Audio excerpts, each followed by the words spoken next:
entiendes? Entonces, el pleito de Jorge Blanco, recuérdate, con Jacobo, Sí. fue un pleito que pudo haber pasado eso. Pudo haber pasado eso.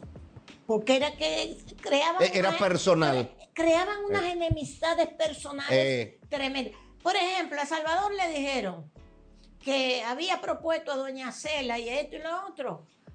Como senadora. Sí, contando con los cuartos de la presa de Jaina, de Madrigal. Y que con los cuartos Presa de la Madrigal. presa de Madrigal era que le iban a hacer... Se iba a financiar. La campaña. Esos cuartos eran del Vite, todo eso era falso. Pero se decían las cosas así y se maltrataban así. Y el PRM va a tener que aprender a no maltratarse. Porque por eso es que pierden el poder. Suben y pierden el poder. Por el maltrato de ellos mismos. Yo sé que yo le digo eso y después me cortan los ojos, pero hay que decírselo. Es que tienes razón. Y yo creo que estás dando un consejo. Por ejemplo, el PLD siempre decía que se podían matar en la que yo qué, pero que dormían juntos.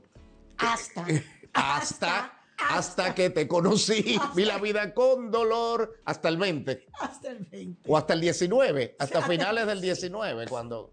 Sí. Sí. Y está así hasta hoy. Sí. Están así divididos. Se mantiene muy lacerado eso. Pero nadie me ha querido regalar nunca nada. Al contrario, siempre me han querido impedir que logre cosas que son tan simples que a cualquiera se le puede regalar.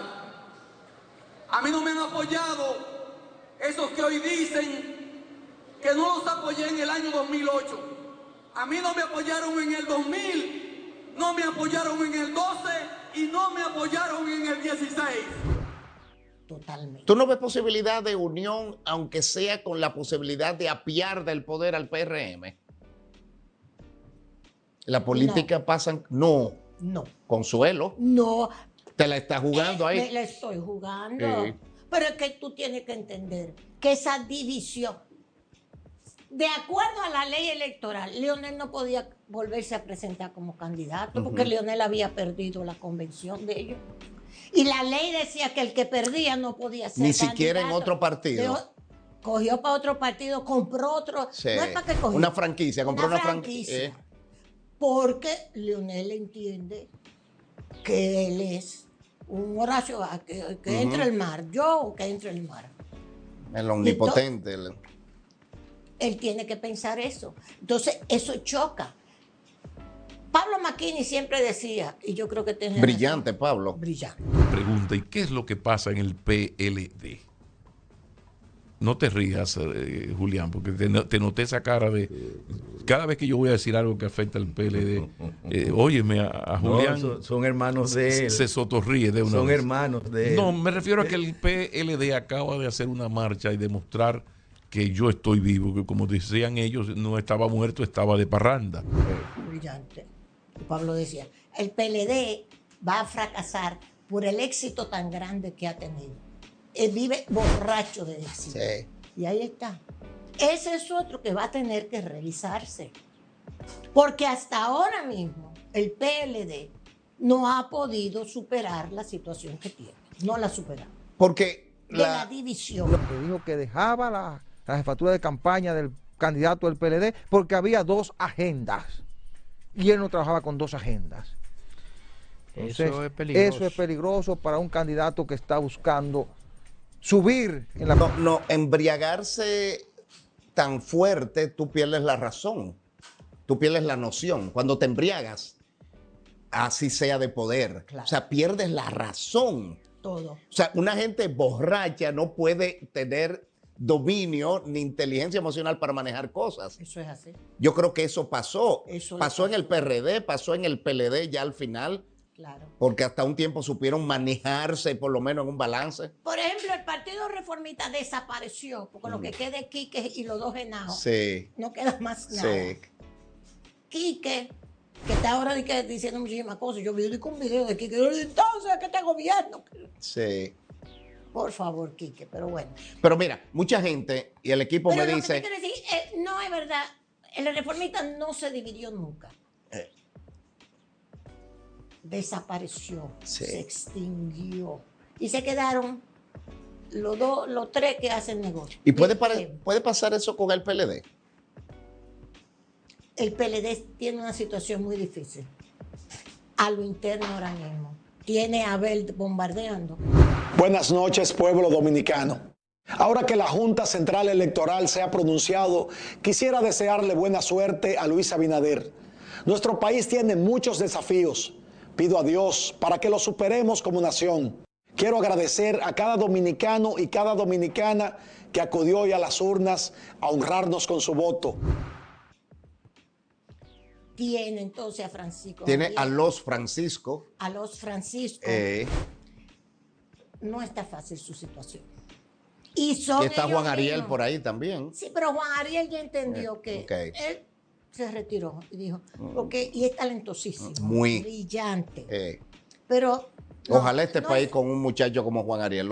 Es mi personal, mi convicción Ahí no personal. hay más nada que postular a Francisco Javier. Eh. Ahí no hay más nada que postular a Francisco Javier. Pero Abel no se lo va a permitir. Y ahí Ni viene se el lo está- lío. Ya, pero ya cogió para Pero y en el PRM, por ejemplo, si no va David, ¿qué va a pasar? Que David tiene problemas con las bases, que hacia afuera, eso me recuerda a Jaime David, que hacia afuera tenía mucha popularidad, pero hacia adentro Danilo dominaba. En el 99, en el 2000. Sí. ¿Cuándo? Sí. Fíjate, y me parecería eso con David. David hacia afuera tiene un porcentaje grandísimo, pero en las bases tal vez no. Bueno, pero es que él no ha trabajado en las bases. Sí, no lo ha hecho. No lo ha hecho. Eso mismo le decía yo a Abel. Con sus rizos rebeldes y su alma de mujer entre trincheras, nos regala una trayectoria escrita por sus batallas. Hija del doctor Luis Antonio Despradel y de doña Consuelo Dyer, fue la niña que encendió su esencia revolucionaria entre los pupitres del colegio, alumna de su propia hermana Maya y forjadora temprana de pensamientos tallados en las líneas de la libertad. La joven que encontró la raíz de sus ideales en la Escuela de Sociología de la UAS y conoció sus dos amores en las filas de sus luchas. ¿Cómo fue tu infancia? ¿Te puedo tutear, Consuelo? Ay, por favor, claro. Pero Como dime ahorita Cheyo, dice que dime soy Cheyo. un irrespetuoso. Pero yo. dime Cheyo. Cheyo. Cheyo. Sí, la gente me sabe Cheyo, porque me dicen Consuelo y yo me quedo de que, espérate, soy yo. No, mi infancia fue una infancia dentro de la era de Trujillo, donde había escuelas públicas buenas, donde habían colegios. Estudié en un colegio en el Muñoz Donde Rivera. no había delincuencia. No. O sea, Eso- más que... Tú dormías, que dice que dormía con la ventana abierta, es verdad, pero era un régimen tiránico, indudablemente, que nosotros no lo entendíamos. pero si tú estabas de acuerdo con la tiranía, no había problema. No, Habrá inquietud, peligro en el Caribe. Excellency said that while here in the Caribbean there will subsist two individuals that are practically madmen like Betancourt and Fidel Castro, the Caribbean area will be in a very species. no había problema. Tú estudiabas a las 8 de la mañana, el país entero estaba levantando la bandera nacional en todas las escuelas del país entero y cantando el himno nacional. ¿Okay? Había un patriotismo también sí, señor. implícito. Y lo que se enseñaba en la escuela privada, pública, se enseñaba en la escuela privada. No había ni siquiera diferencia entre el colegio y la escuela ¿No pública. tenías conciencia de que había una dictadura que era fuerte, No, que abusaba de quien pensaba contrario? Eso lo comenzamos nosotros a entender cuando fuimos creciendo y comenzó. Como a los llegó 13, la 14 años es que invasión. te das cuenta. Sí, cuando comenzamos. Llega la invasión del 14 de junio del 59. Eso fue un despertar. El 14 de junio de 1959 a las 6:25 de la tarde, un avión aterrizó en el poblado de Constanza, dejando en suelo dominicano a 54 hombres armados, al frente de los cuales venía el comandante dominicano Enrique Jiménez Moya y el comandante cubano Delio Gómez Ochoa. Pueblo dominicano, la hora de la liberación ha llegado. ¿Ya qué edad tienes ahí? ¿14, 15 años? 14 años, o sea, en el 59. Una adolescente. Después viene la muerte de las Mirabal. Sí. El asesinato de las ya, ahí. Entonces comienza también todo aquel movimiento que nos va creando conciencia en los jóvenes de la conspiración del 14 de junio de Manolo y Minerva. De Minerva. De Porque Minerva. la ideológica, la que realmente tenía. ¿Y por qué quieres separar a Manolo de ahí? No, porque Manolo era el que dirigía ese movimiento clandestino. Pero quien es la ideóloga, La parte ideológica. y la fuerte en ese sentido, es Minerva Mirabal. Minerva caía presa y volvía y salía a organizar. Minerva había sido miembro del Partido Socialista Popular, o sea, de las ideas democráticas o socialistas. Minerva tenía esa formación política con Pericle Franco. ¿Cómo era Trujillo con ella?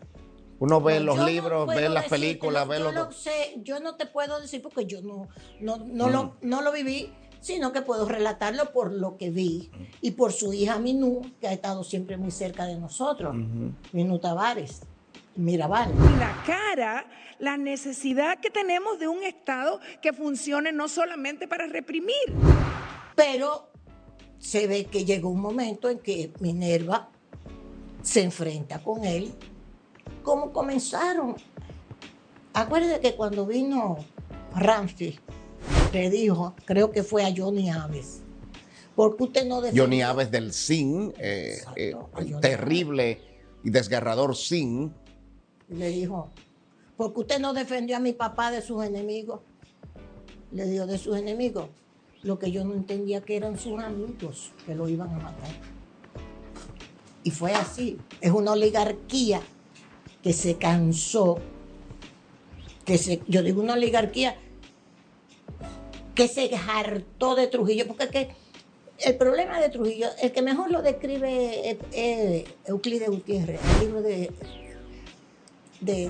Euclides. Eso ahí está todo. Trujillo es el gran renovador de la economía dominicana, modernizador, pero era un capitalismo donde él era el dueño de todo, hasta que ya los otros comenzaron a decir, los bichini, no, pero espérate, así no puede seguir.